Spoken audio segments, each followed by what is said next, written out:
I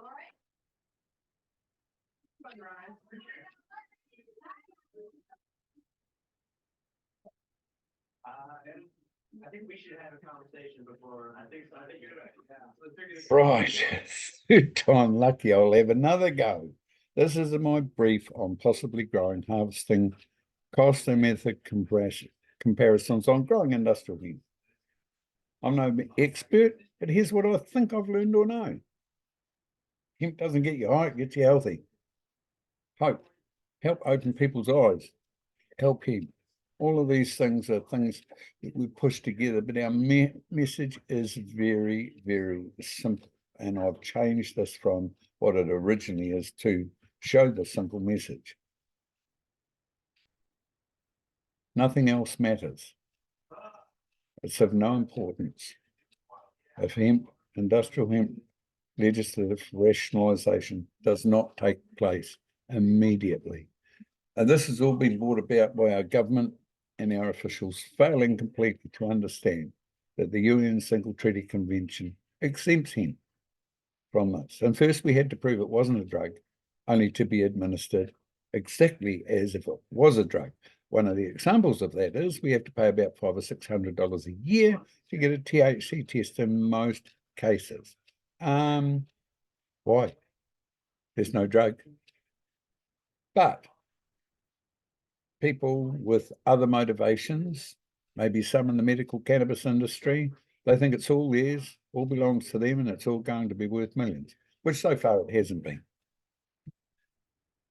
So this is the article, and our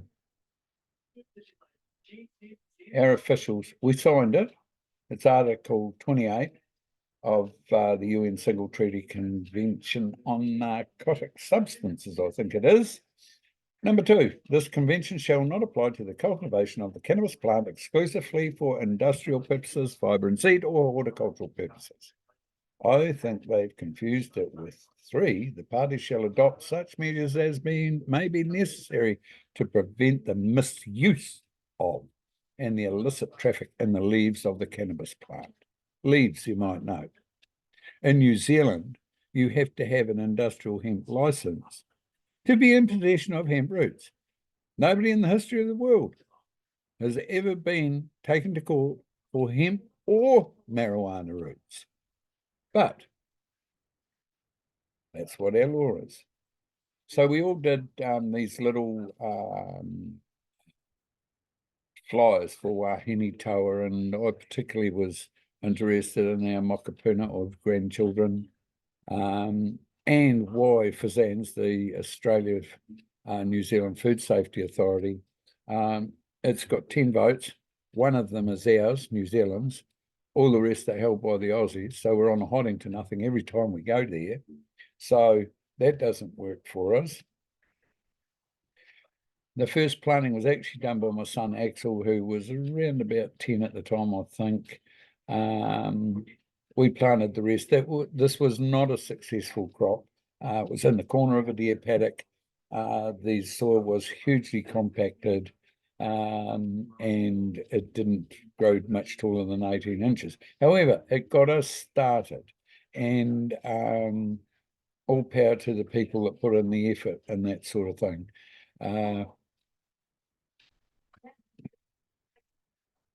I always say I'm no expert, but here's what I think I've learned or know.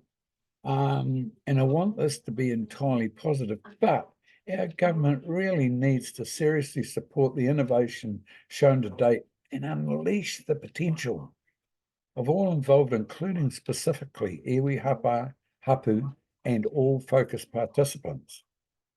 Further on, there's some extracts and the full 14 pages of Tony Vanderlem's prognosis on the industry. We simply can't afford and should not let this occur, what's been occurring. It's all very, very positive. All the things varied local governments claim they're striving for: healthy environment, healthy food, healthy communities, healthy climate, healthy ecology, healthy finances. It's all there. They only need to unleash you. My sincere apologies. After over 30 years, you would expect I could give some precise figures. I can't, because they just simply don't exist. I've put in here an extract from slide 19. The Canadian doctor Ernest Small, who the 0.3% THC allowable in most hemp around the world, that was started by him, but it was only a delineation between hemp and marijuana. And he says they're genetically quite separate, and hemp has between 0.9 and 1.1% THC, which means we should not be administered by the Misuse of Drugs Act because we're not a drug. We should view it for what it is, a huge economic and healthy opportunity.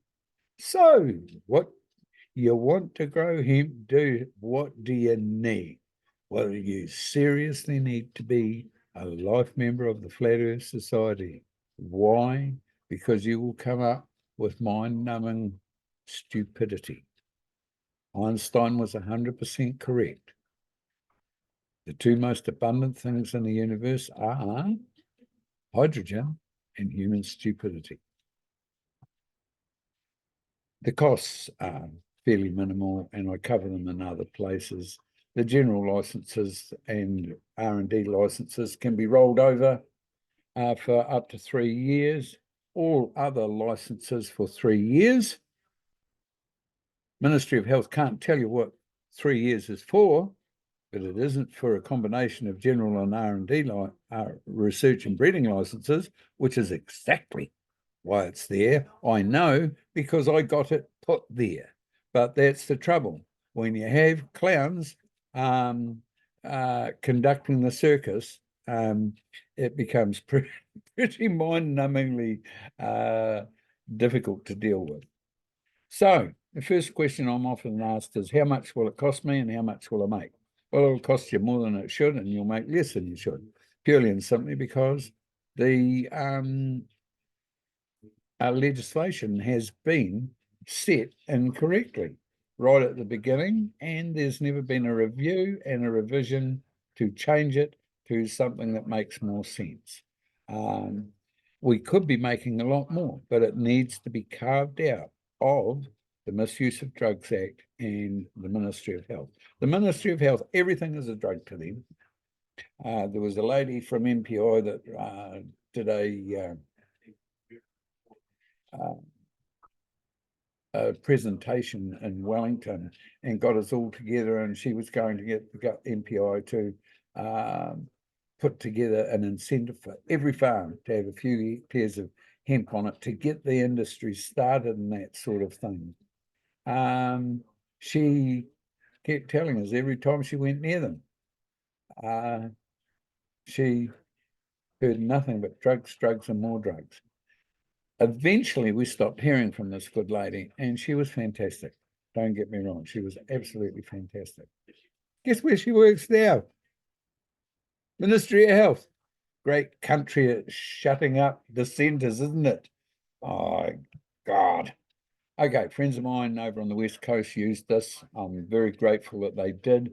It didn't work out that well for them because I thought they were like me and they were interested in experimenting and that sort of thing. They weren't. They were interested in making money. Surprise, surprise, Mac. That's what people are interested in.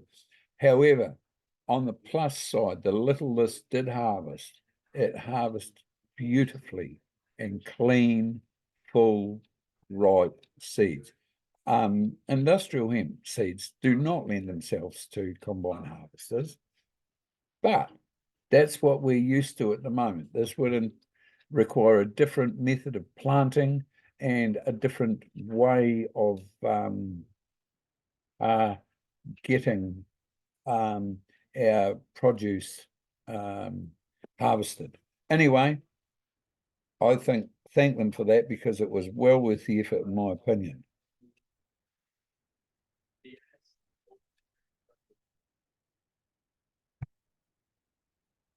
These wee beasties, absolutely love them, don't you? I mean, look, they're just fantastic. I've lived in the crop. I had a hut in it for 4 years, but I've lived mostly in the crop during the growing season for 7 years, and every year these wee buggers come and do an amazing job, and I have put pollen traps in and got the pollen and that sort of thing. And eaten it by the handful. There's a big market there, and hemp pollen, in my opinion. You can harvest it without the bees, because as long as it's harvested when the pods are still closed, all the pollen stays inside and can be dried somewhere else and shaken out. Anywho, they're absolutely fantastic. Myth destructor coming now. Anybody tells you they've got hemp honey, they might have mixed some hemp leaves or some hemp oil with honey, but there is no nectar in hemp anywhere. So these pictures you see on Facebook and that of buds covered in bloody bees is just nonsense. They've been sprayed with sugar water or something like that. Sad that people feel compelled to do this. This is just what's in them. Omega-3, 6 and 9, heart, brain and cell health. Mad not to have it. I have it every day, and I've had chronic fatigue syndrome for decades. It's the only thing that helps it. Around about 2019, AVCM, which is a veterinary subgroup of MPI, appeared to have decided, because there was one country, and it might have been Myanmar, might have been Thailand, I don't know, but they had the death penalty for the possession of THC. They told us this, and it was a double insult. You people are going to believe this because we tell it to you, and because you're that dumb that you would believe anything. Oh my good God. And they had no evidence whatsoever. But irrespective, they extended that when they did this don't be dopey, don't feed your stock hemp. They thought they were real clever coming up with this. Some of them are scientists, not many, but some of them are scientists. Wouldn't have a clue. Hopeless, idiotic, and showing the depths of despair they will sink to malign industrial hemp for no useful purpose. This is a thing that could be of incredible import to New Zealand. But as long as we've got officials running around telling those sorts of lies, we are in deep poo-poo. The maths are simple and complex.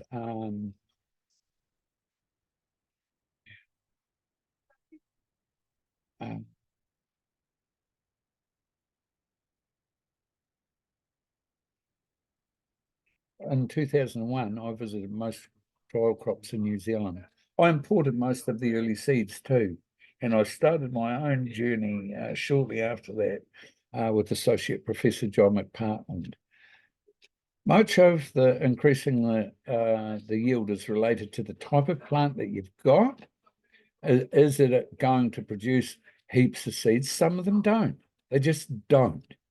And it depends who's been messing around with them. And the trouble with the scientists that are messing around with them is it's not a passion.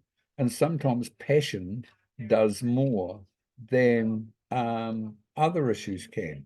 So we'll just have to see where that winds up.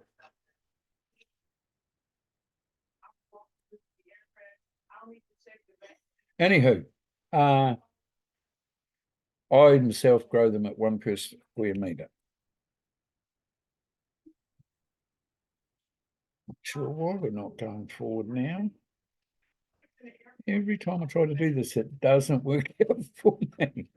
The cost of growing the top one up here, this has come from a friend of mine who's a farmer. This is from TPK. This one is far more reliable than this one. And this one would indicate that around about $2,000 per hectare. And if you're only getting a ton of seeds, and you've got companies with a whole lot of ridiculous requirements and all the costs loaded on you, wanting to only pay $4.50 a kilo, well, I think they've got a damn cheek. And I think the industry actually needs to get its act together and look after itself a little bit better than what it's been doing up till now. So I've put this in here. These are extracted from Tony van der Lem. He was a senior policy analyst at MAF, which became MPI, and me, Mac, were both members of the interagency working group on the cultivation of cannabis for industrial purposes. What a mouthful. Tony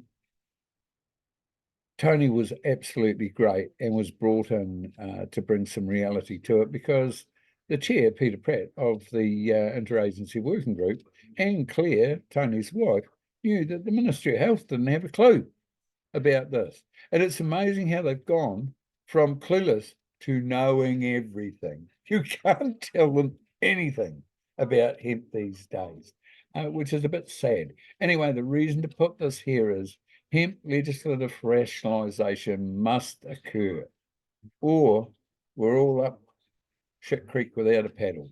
And there's no intermediate thoughts on that. There's no halfways. So this is some of Tony. Well, actually, you'll see down the bottom there by the number 6. That's actually the Ministry of Health logo. These came from the Ministry of Health. They were presented by Michael Haynes, who was the manager of Medicines Control. When asked, this should alert you, and you should be alerting your minister, that the legislation is not fit for purpose. The answer was they had no intention of doing that. You've got to wonder how these people get these jobs if they won't actually do them in the best interests of the people. This isn't your country, it's all of our country. This is another one showing the decline. It went up when everybody got overexcited about the hemp seed and foods, but they put CBD in the Medicines Act, despite Dr. Keith Beresford saying that it wasn't a drug, and he did an affidavit in this regard and that, and still they made it a drug. And it was interesting, it was at the time that one of the ministers was leaving to go and represent a medical cannabis company. I don't know if there's anything in that or not, but it doesn't seem right to me. Does it to you? Anyway, so Tony got a bit cheeky and thought he'd extrapolate it out and show us where we wind up around about 2027 if we didn't do something. And I think he's pretty accurate. There will be less and less interest. Why are no farmers around me growing industrial hemp? Well, it's difficult to tell them how much they can make. I think it's there, but there needs to be people that allow Maori land to be used for it, that encourage farmers to be involved. Farmers don't want to be bothered with police checks and all this sort of rubbish. I was about to swear then, sorry. All this rubbish. They just want to get on with it and do it. And they're good at that sort of thing. But they've got to be allowed to. So now I'm getting down to the cultivars I created. Associate Professor John McPartland, who is co-author of Hemp Pests and Diseases. He was tutoring in New Zealand. I can't remember the polytech he was working at.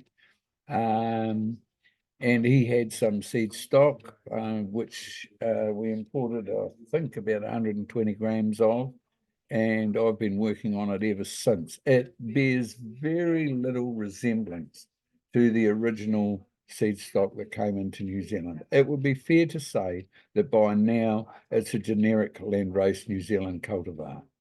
But these are the ones that I've created. Number 4 is not an ego trip, although it looks like it. Mac is for Mac, Axel, and Chris. Axel is my son, Chris is my wife, Mac's my name. It just seemed easy. And I admit that at the time, I thought, well, you'd be a long time dead. It would be nice to have something that had your name on it to some degree. And mono, because it's monoecious. It's the main monoecious one that I've got. Genetic SNPs. These are single nucleotide polymorphisms, and I'm a great fan of this. At the moment, they cost way too much to get done, but like everything, they'll come down in price. I can't remember, what did Forest Research become? I can't remember. But anyway, they wanted 30 grand to learn how to do it off us, and I wasn't prepared to pay that to teach them how to use it. You know, we've got government funding for these organisations and that's where the money should have come from. You can't, you know, there's a lot of chicken and egg has gone on in the hemp industry. You know, they're expecting us to pay big bucks for research and development when we're not making any money out of hemp at the moment because of their gross stupidity. I won't spend a lot of time on a lot of these. You can and should take them as a screenshot and read them at your leisure.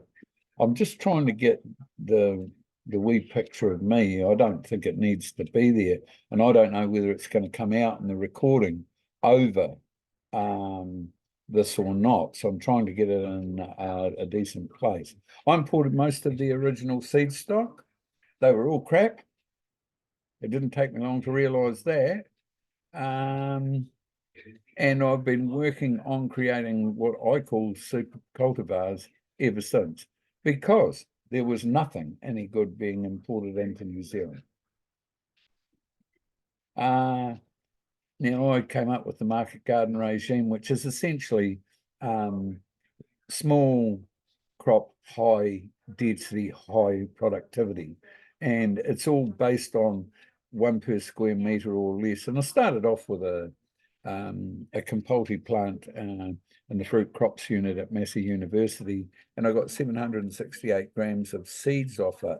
And that made me wonder just how much you could get off a plant. I don't think I've hit the ceiling yet. I'm sure that there are people better than me that could do even better than what I've done. So 1 per square metre feed and feed them. If you want seeds out of them, it's the easiest way to increase your yield is to double or triple the weight of your seeds.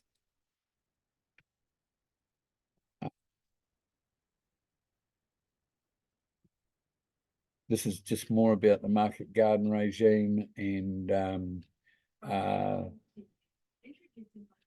always said this: you don't get a lot of acorns off a little oak tree. You need a nice, big, healthy, robust plant, and that's what we need here as well. So yeah, the market garden regime feeding, you can't overfeed them humic acid in my view, which is sheep poo, grass poo, rotted grass, anything like that, worm pea, all light green seeds to be seen, yellow in the bird's belly, brown on the ground. This is Aotearoa 1. I'm very proud of this. It was approved in 2006. It should have been approved right at the beginning. Why it wasn't, I don't know. They came up with this nonsense that I still had work to do on it, and I thought, well, yeah, if I live another 40 years, I'll still have work to do on it, but it is proven to be low in THC, but I suppose officials are cautious. This is A1HCFX. I've put that in the wrong corner again, haven't I? I'm just so proud of this plant. This is just a massive producer, and you should be able to see why you only grow 1 per square metre. I've always said cannabis plants have got to be able to express themselves. This is not a grass. This is not a plant that just wants to grow one straight stalk. This is a plant that if you want to maximize the returns of it, specifically for seeds, then you have to let it do this, what it's doing here. And it does it well. Very well.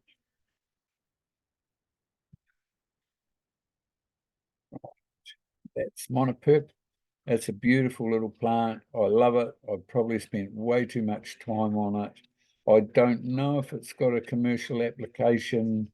There's still a question mark over it, but I just love the color it goes. So I can't help myself. I keep doing it, which isn't scientific or money driven or anything like that. This is comp seed. It's one straight wee stalk. It usually only grows to about 1.2 meters tall down here. It's seeds from the ground to the growing tip, and it's a beautiful little plant. I've never grown it in a broadacre context. However, I believe that this is what the sort of thing that broadacre farmers would be looking for. This is my pride and joy. It's Mac Mono. It's magnificent. It's covered in seeds and covered in male flowers, and it is just, well, you know, I could never understand people looking at high times and drooling over pictures of marijuana buds on the front of it, but I drool over this plant. It's just a hemp plant, but it's one that I'm extraordinarily proud of. Say this as often as I can. It's impossible to get a fabulous yield off a starving plant. And this happened. A friend of mine came in to the fruit crops unit in Palmerston North one year and just said, these plants are all starving there. And he was right. And that's when my drive to create not only better plants or better cultivars, but to count the seeds and see if I couldn't get a kilo of seeds of plant. There's 13,000 to 98,000 seeds of plant. So there's a wide variation in there.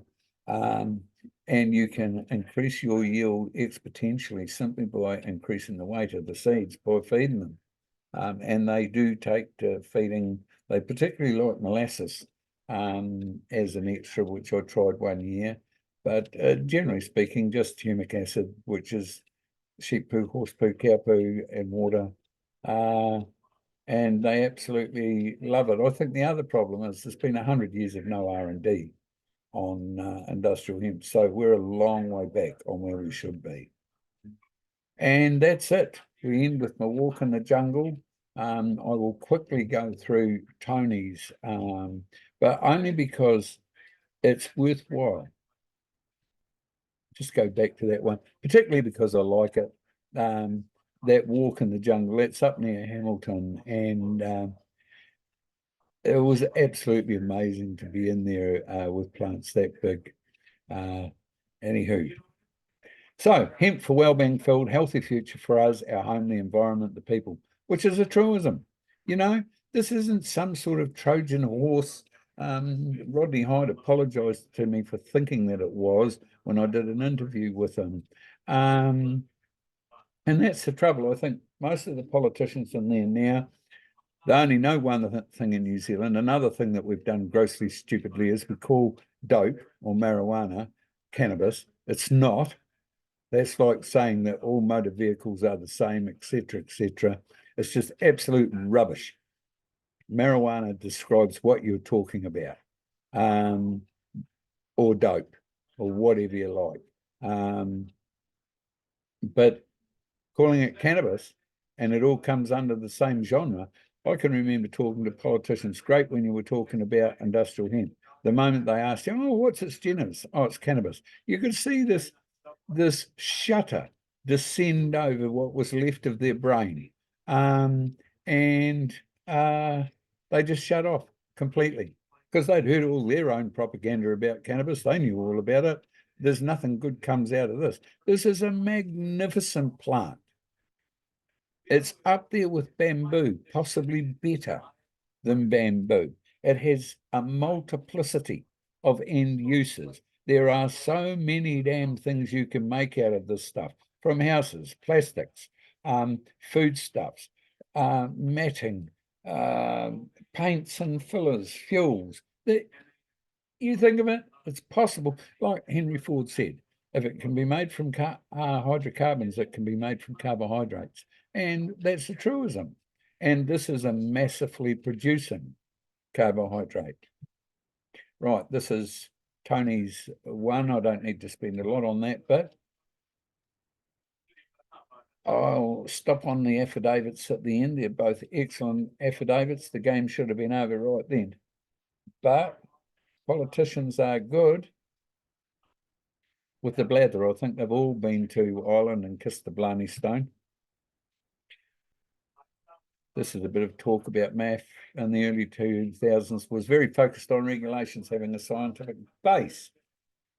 He thinks that it no longer occurs and that math's successor organisation, MPI, which refuses to reconsider the ban on hemp on animal food, even for pets, where there is no trade basis for the exclusion of hemp in pet food. Ridiculous. You know, we eat it. Why can't the bloody animals eat it? Oh my God. In effect, the only reason that MedSafe was the regulator of the 2006 hemp regulations was because hemp had been made illicit under the Misuse of Drugs Act 1975, there being no compelling human health risk that justifies using health regulatory resources. Ain't that the truth? Hemp as an agricultural product hemp as an agricultural product should have been carved out of the Misuse of Drugs Act many years ago. There is simply no reason why this crop should be over-regulated in the manner it currently is. My next slide is a copy of the latest hemp cultivation figures provided by MedSafe themselves. I mean, if you can't see that there's either gross stupidity or mischief going on here, and you can see the bell curve's going down, and it won't stay there. It won't stay up. It only went up very briefly. There was a lot of enthusiasm when the hemp food regulation came in. They put something about CBD and THC and all this sort of nonsense. And I mean, you walk down the city street every day, the fumes that are coming in from all the vehicles, the people, the farting, the dog crap, the bloody cat wee, all that sort of bird shit, all of this sort of stuff. And we're worried about a molecule or two here and there of THC or CBD, which just shows they've been very choosy about this, because you can go to the poison shop and buy a hell of a lot of stuff legally. Poison shop's a supermarket, and that's got shit in it that you should not put in your mouth. This is Tony showing by 2027 we could be down to 6. I think that's a very real possibility. In conclusion, if the hemp industry is to have a viable future, the current regulatory environment must be changed. This would require hemp regulation to be carved out of the Misuse of Drugs Act and for hemp to be regulated by MPAI under its own act as an agricultural product. I disagree with Tony on this. I think that MPI have shot themselves in the foot. I think it should go to MBIE, but it doesn't really matter. It will never be up to me anyway. It just needs out from under the jackboot of the Ministry of Health. They're crushing the life out of it, and we will never, ever reach it. I mean, it's almost as if we're living back in the dark ages where they burn witches and stuff. Some of this stuff that the authorities are putting out about hemp is another universe stuff. They're away with the fairies, and they claim that drugs or alcohol are bad for you. Well, hell's bells, what have you guys been on? Because certainly whatever it is, the first thing that suffered under what you're saying is the truth. By the way, I'm an alcoholic, been off the booze for 45 years, and I don't need drugs. Oh, I'm taking some for my health. I'm 75 now. Now, this is Claire's. You can take a screenshot of that and upsize it or whatever. It's easy enough to see. And Tony's is the next one. There we go. I'll leave it there for a wee sec so you get a chance to freeze it and take a screenshot. And I think we should end where we began, and that is with this. It is vitally important that hemp takes its rightful place. It was something, this puzzles me too. You know, the British Empire wouldn't have been the British Empire without bloody hemp. They used to buy it off the Russians. And whether you love or hate the British Empire, the fact is that hemp has been a huge part of the human story for a very long time. Why we think we can push it under some rock now and pretend it's something that it isn't, is beyond me. What does it make you do? It makes you raid the fridge and laugh at movies that aren't funny. Well, hell, what a terrible side effect. I'm sorry.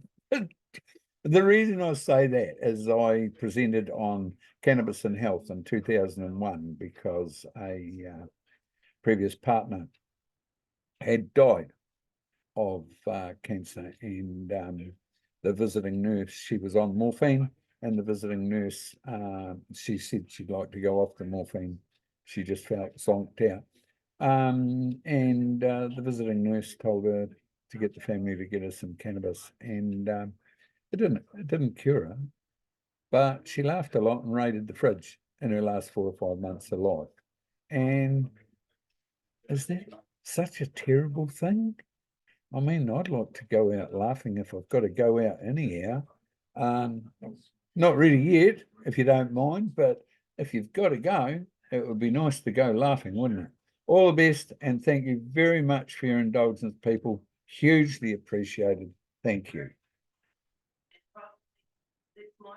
RJ is one of the most beneficial members of our group.